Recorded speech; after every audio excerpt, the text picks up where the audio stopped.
In this video, I'll continue my series on the Brahms symphonies by discussing the bold first movement of his magnificent Third Symphony in F major, composed in the summer of 1883. It begins, like the finale of his Fourth Symphony, with forceful chords played only by the winds, though in this case only 3 chords instead of 8. These chords harmonize the important 3-note motto, F, A flat, F, that will pervade large portions of this movement and will also return in future movements.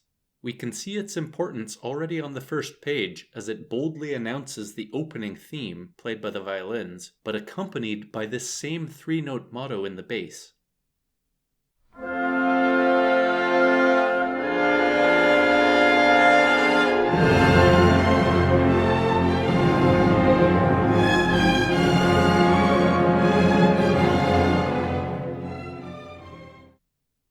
Before going on, let's discuss the widespread idea that this 3-note motto is a musical cryptogram representing the words frei aber froh, or in English, free but glad or happy. In my last video, I discussed Brahms's third piano sonata, composed 30 years before this symphony, in which he quotes the motto of his friend, violinist Joseph Joachim, frei aber einsam, or in English, free but lonely.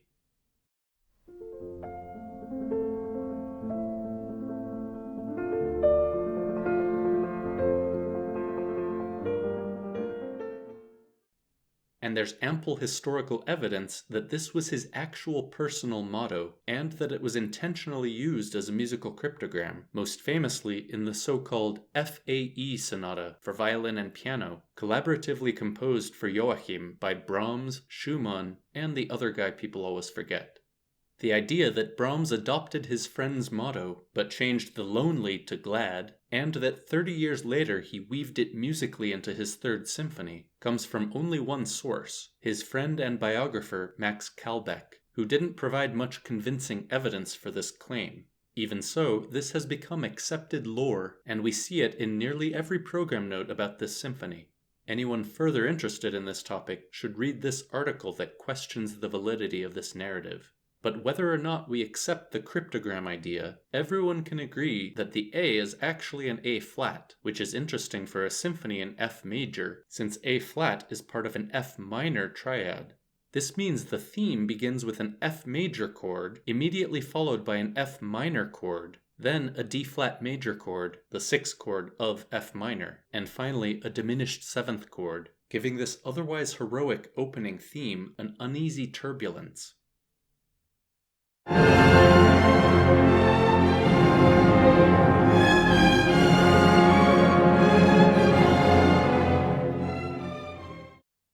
Using a major to minor shift as an important thematic device reminds me of this terrifying percussive moment near the beginning of Mahler's Sixth Symphony that also plays an important role, pun intended, in the later movements.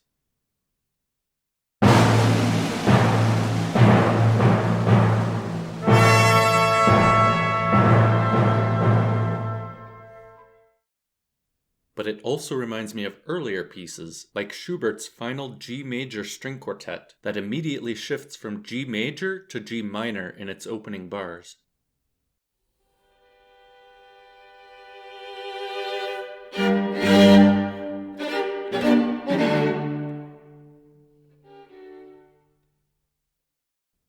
And of course, in the finale, Schubert reverses this shift from G minor to G major.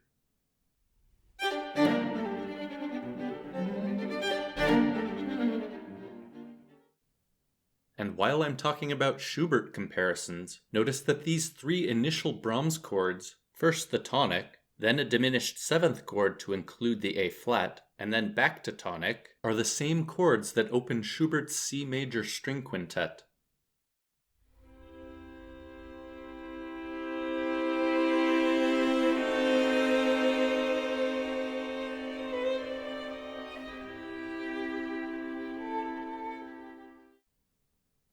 Back to the symphony, I've always considered this one of Brahms's most rhythmically interesting compositions, and right off the bat we have hemiolas in the opening theme. In other words, even though the time signature is 6/4, meaning 2 beats of 3 subdivisions,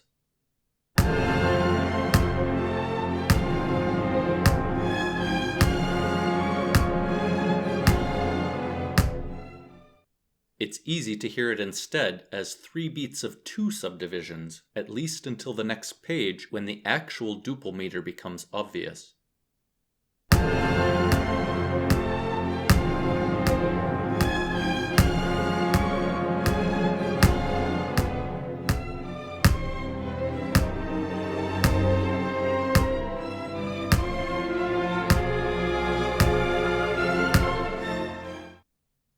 Remember that I called this theme from the finale of Brahms's first symphony.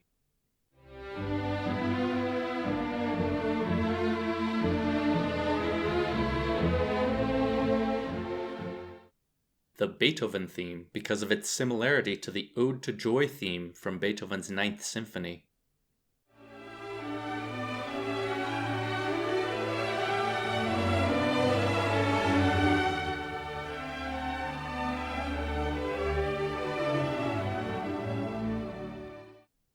And that Brahms himself acknowledged this similarity.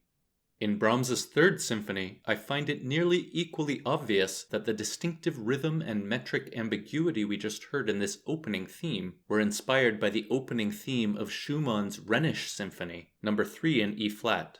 Notice the virtually identical rhythm of at least this first portion, and also the similar hemiolas, now across the bar line since we're in 3/4, interspersed with bars in which we feel the actual triple meter.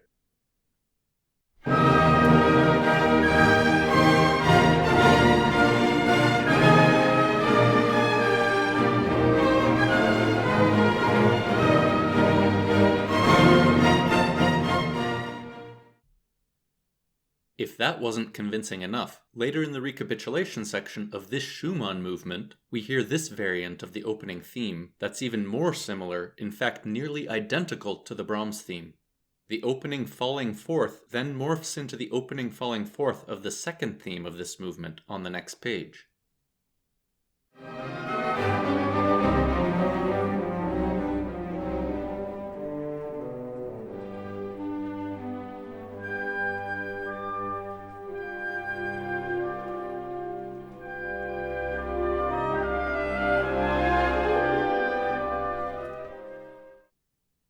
Also, if you listen to Schumann's less famous First Symphony, you might notice at the end of this crescendo in the slow second movement, the sudden appearance of this same figure that sounds just like the Brahms theme.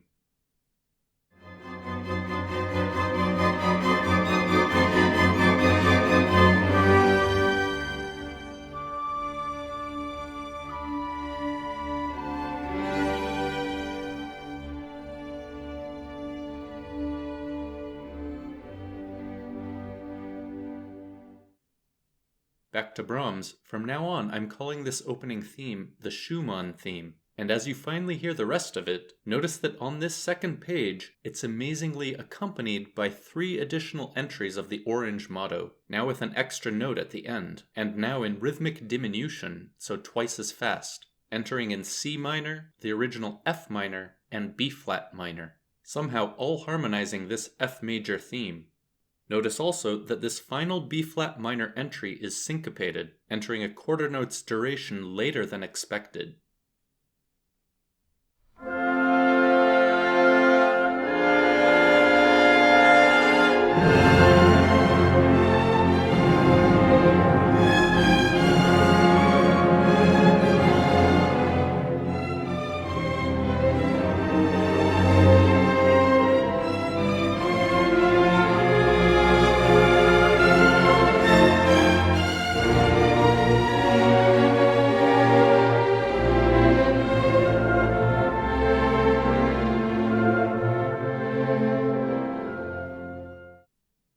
The first violins now begin a modulatory passage that uses 2 additional entries of the orange motto, in A minor and then the original F minor, to modulate to the key of D flat major. The clarinet now repeats the passage with 2 more entries of the motto, in the original F minor and then C sharp minor, to modulate to A major, the key of the second subject.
The stage has been set for the pastoral dance-like second theme, played first by the solo clarinet in a duet with the bassoon. Notice that we're in the mediant key of A major, not the dominant key of C major, and that we're now in compound triple meter, so 3 groups of 3. As you listen to just these first 4 bars, notice the rhythmic regularity of the folksy drone accompaniment played by the strings and flute on every subbeat.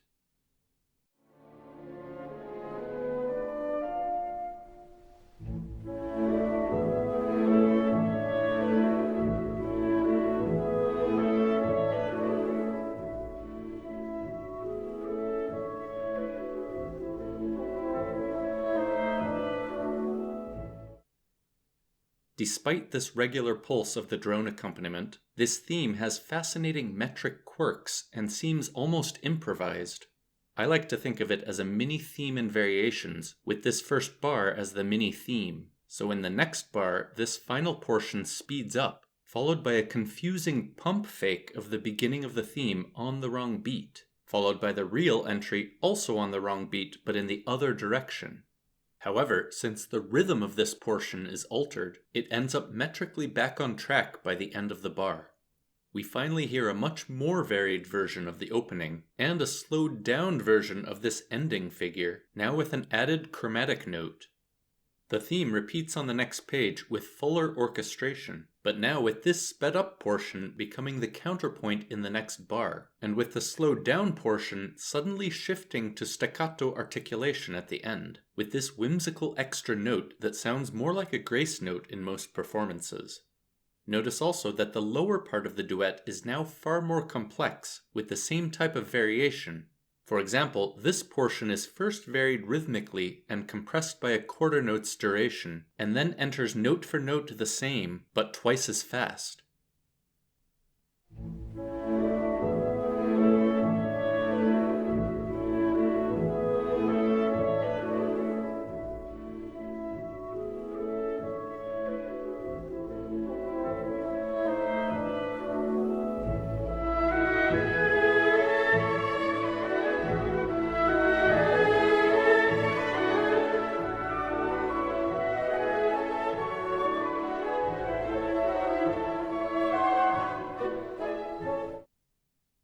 The sudden staccato articulation we just heard introduces a new variant of the theme that begins with the staccato notes and continues with this portion of the original theme.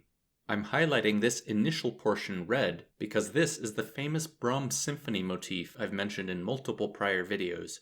This new variant enters by suddenly jumping to C sharp major, then repeats in B major, and the staccato portion then brings us back to A major as Brahms now inverts or turns upside down the original theme, accompanied by fragments of the upright version in this lush string interlude.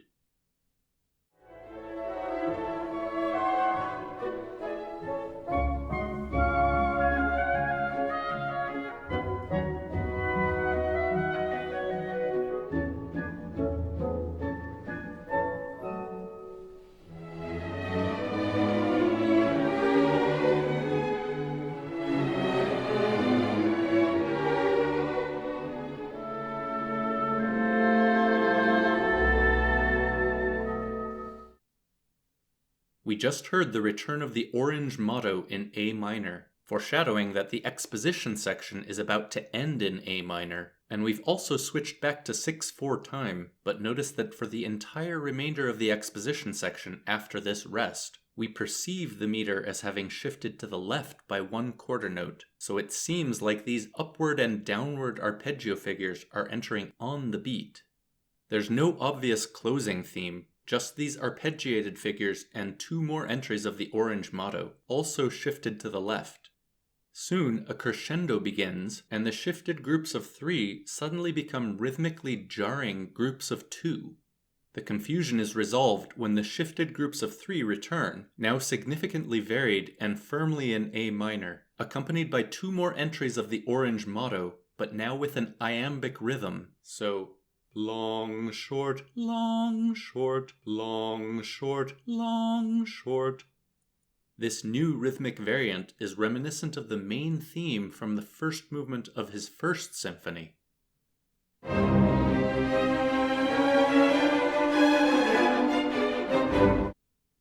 Now listen up to this point, when two more fragments of this variant begin another crescendo.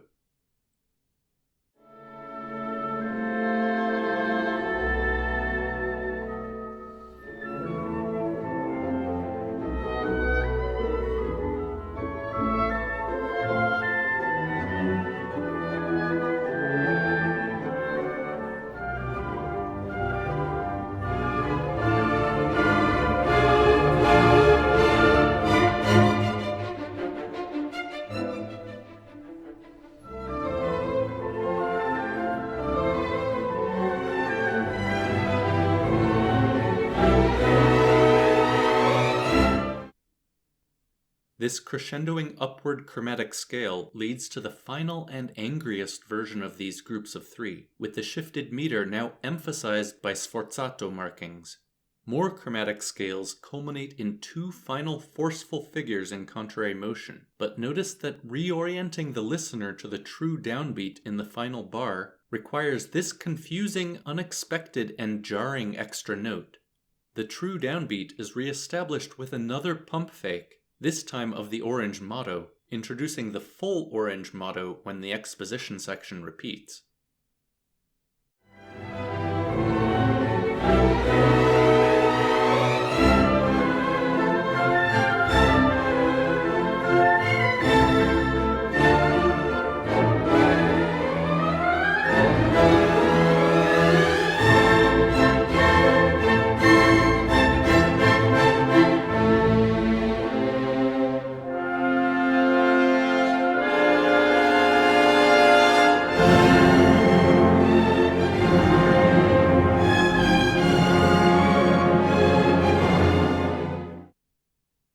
Back to the final page of the exposition, I have a special name for this phenomenon, the reorienting extra beat, and I have a whole list of my favorite examples for a future video someday.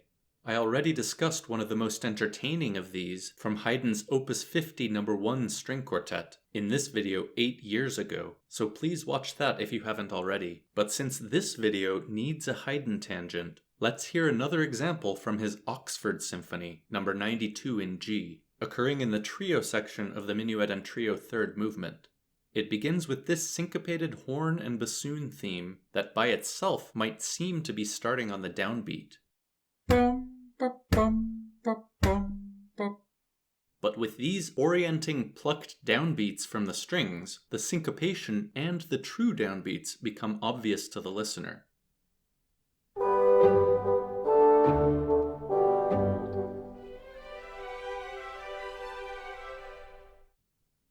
The theme returns at the end exactly as we just heard it, and when it repeats, we still at first hear the orienting plucked downbeats, but suddenly the syncopated purple figures are combined with an also shifted upward scale. This continues, but now without the plucked downbeats, so after a few repetitions, our brains start perceiving the accented first beats of these figures to be the downbeat.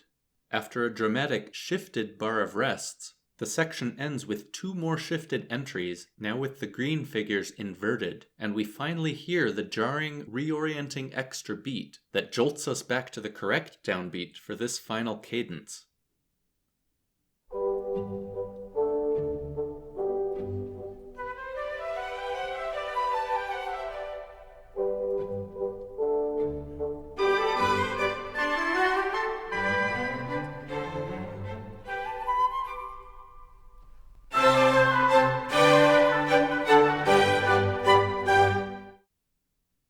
Back to Brahms, if we quickly revisit that confusing moment when the shifted groups of three briefly became groups of two, we hear another example of this phenomenon on a smaller scale, occurring within the larger scale example.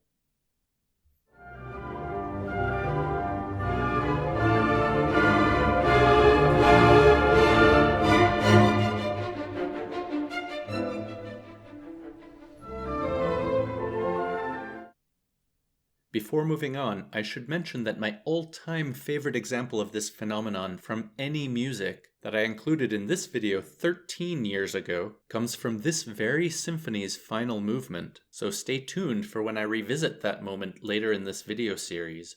returning to where we left off in the first movement, when we finally get to the end of the repeat of the exposition section, instead of the first ending we just heard, Brahms begins the development section by repeating these figures several more times, extending the shifted meter to the reorienting extra beat at the end of this page, and modulating to the C-sharp minor entrance of the originally tranquil second subject, now completely transformed into a new agitated version, with this tense syncopated violin accompaniment, and with an extra to make the theme fit into the 6/4 time signature instead of its original 9/4 time signature.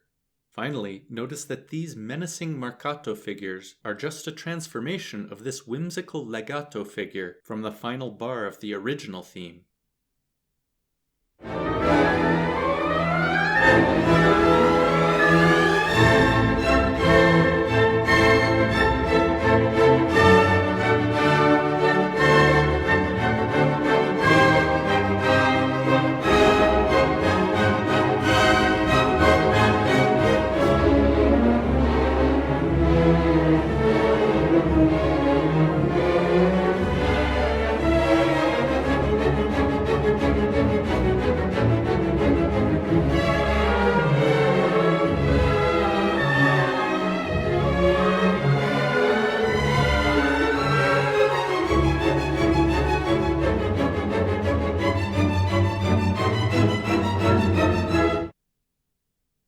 The variant with the red portion now returns, but this time combined imitatively with its own inversion. In other words, the variant played upside down. The red portion was anticipated by the woodwinds in the prior bar, and was also hidden in the accompaniment of the section we just heard. The complex counterpoint with inversion continues, with these figures fragmenting into smaller and smaller pieces, eventually becoming just these single notes.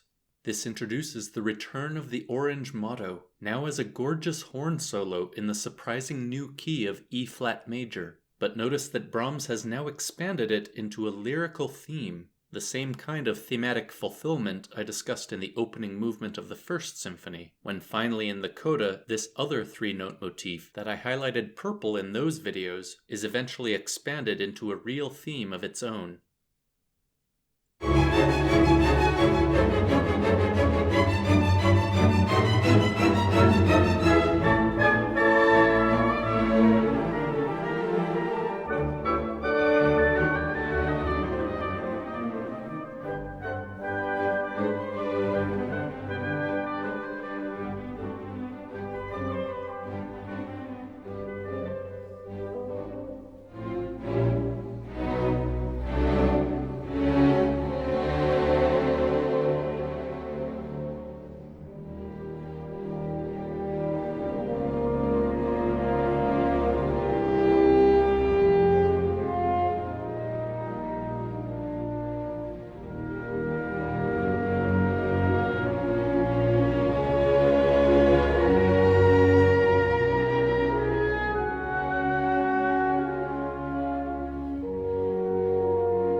The final bars of the development section bring back the Schumann theme for the first time since the opening page of the symphony, but now transformed from its original bold, explosive character to these mysterious pianissimo repetitions, played in octaves with no accompaniment. One of my favorite brilliant orchestration choices is this contrabassoon entry that makes the immediate shift from E-flat major to E-flat minor even more spooky, especially when it descends to this ridiculously low and amazingly creepy C-flat in the next bar. Remember that contrabassoons actually sound an octave lower than written. Brahms is known for his unconventional transitions to the recapitulation section, and this one is no exception. In the space of only 4 bars, we somehow still have to modulate up a whole step from E-flat to F. Brahms accomplishes this by extending this final dotted portion of the theme into 4 repeating downward scales that each start on E-flat and end on F. This creates an F pedal point, eventually bolstered by this crescendoing timpani roll. but normally at this point in a development section, we expect to hear a dominant pedal point to prepare for the return of the tonic, and this lingering E flat almost makes this sound like an F7 chord, possibly about to resolve to B flat major. But of course, this is not what happens. Instead, at the last moment, we hear over the F pedal point this augmented sixth chord that resolves to F major in the next bar.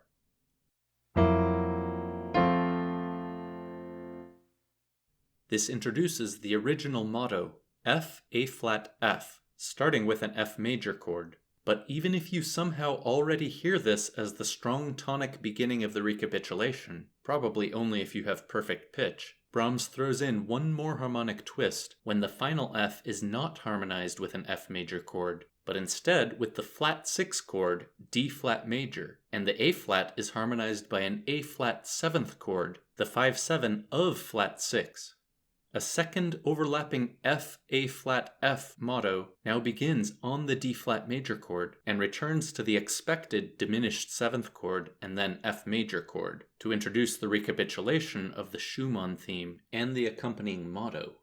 This harmonic misdirection and unexpected repetition of the motto somehow make this return even more emphatic.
To understand how brilliantly strange the transition we just heard is, contrast it with this more conventional transition I discussed, at least in these two final bars of the development, from the opening movement of Bruckner's 6th Symphony, in which we have a similar crescendoing timpani roll, but instead bolstering the dominant pedal point and dominant 7th chord.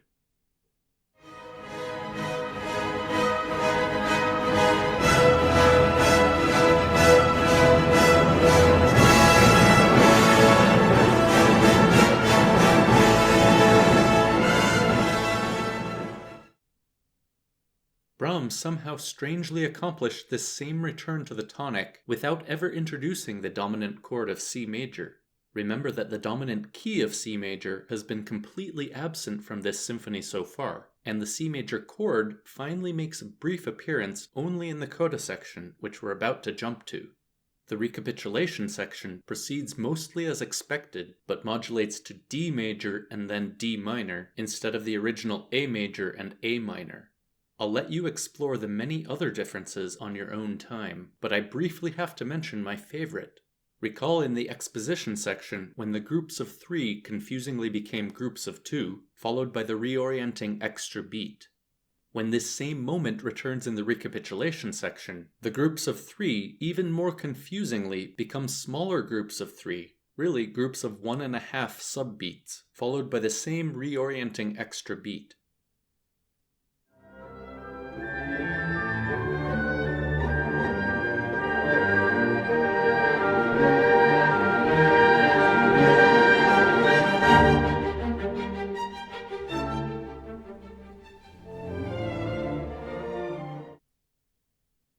The recapitulation section ends with these same figures, but since we're now in D minor, the second note of the pump fake is F, and is tied to the first note of the F, A flat, F motto that begins the coda section.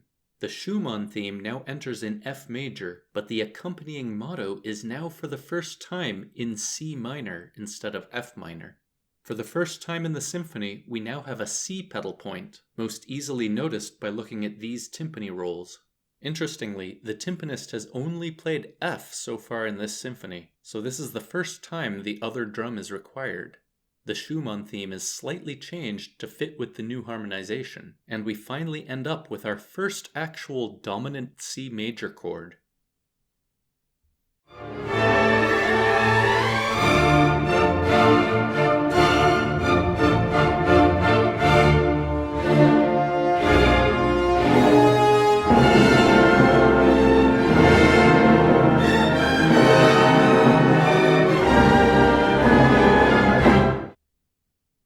So far in this symphony, strangely for Brahms, this main Schumann theme hasn't really been subjected to any significant development.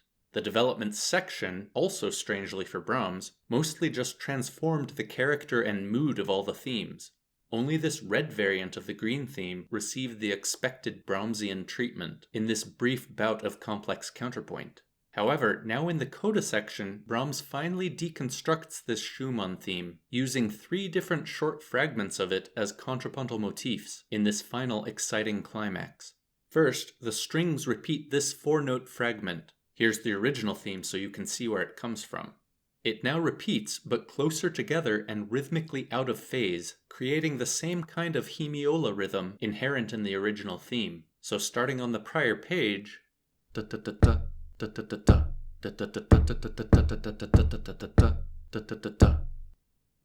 one of Brahms's favorite methods of intensification, as I've discussed in prior videos, is just to travel up the chromatic scale, which is what these entries do for this entire page. Meanwhile, the winds play entries of this second fragment of the original theme. The strings now continue the out-of-phase repetitions, but with these even closer viola entries and these almost entries from the second violins, it threatens to become a crescendoing, out-of-control cyclone of confusion. Luckily, in one of my favorite Brahms contrabass moments, they come to the rescue, reminding us where the strong beats are with these dramatic figures that continue traveling up the chromatic scale until we reach this unbelievably suspenseful rest.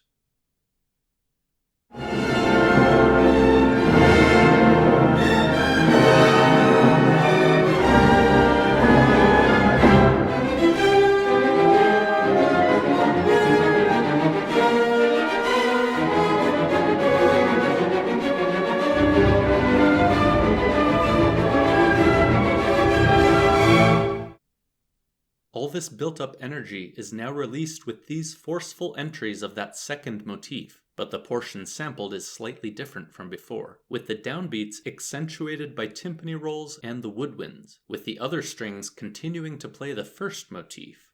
This culminates in one final passionate swell, during which the timpanist, for the only time in the movement, has to play a B flat.